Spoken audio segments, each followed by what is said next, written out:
he replied. Let me pose the question differently. What would you propose doing about health insurance coverage? Amy tried her next line of defense, the one about it being a difficult problem with no obvious solutions. I don't know, she explained. Healthcare reform isn't just a political problem. It's actually, as President Trump famously said, very complicated. That's why I study it. If there were a clear answer, I'd work on a different problem. Amy's father-in-law is persistent. A few days later, he came back to her. Look, he said, I know these are hard issues, but come on. You've been studying them for 20 years. You must be one of the best-placed people to help us understand the options. Amy's father-in-law is also generous to a fault. Mark continued, Do you really have nothing to say on this topic? Ouch. Healthcare is complicated, but still, Amy couldn't help but feel that he had a point. After all her years working on U.S. healthcare, it would be nice to have at least a few policy insights to share. Amy brought this up with Liran when they talked the next day. Our entire collaboration has occurred while living and working on opposite coasts.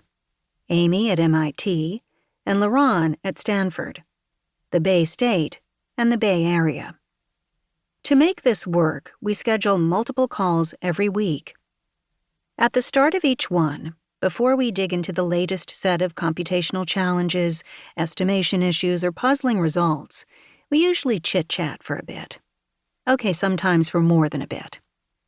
Let off a little steam about an annoying colleague, gripe about committee assignments, trade some professional gossip.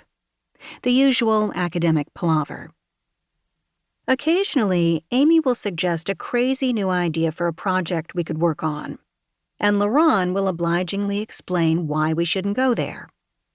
So it seemed natural to begin her call with Liran that day by describing her conversation with Mark and getting some helpful reassurance that they should stick to the path they were on. I kind of feel like he's right, she admitted sheepishly at the end of her summary. We have been studying this a long time, and we should have some sensible views on this. She waited for his inevitable response. Yes, it would be nice to solve this problem. It would also be nice to cure cancer, but that's not something they were on track to do. This time, however, she was in for a surprise. He's totally right, Liran exclaimed.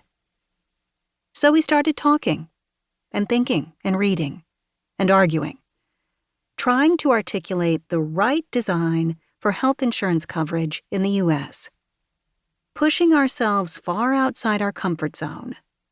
Not the arguing part. That's always been part and parcel of the collaboration. At first, our goal was to get only enough clarity to satisfy ourselves, and hopefully also Amy's father-in-law.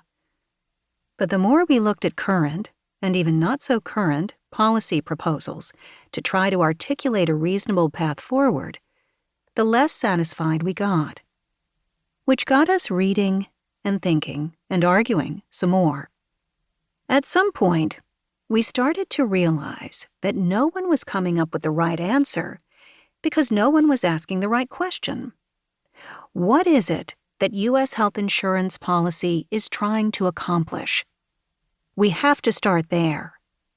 We must articulate a specific objective before we can engage in an informed discussion of what a sensible policy response might be.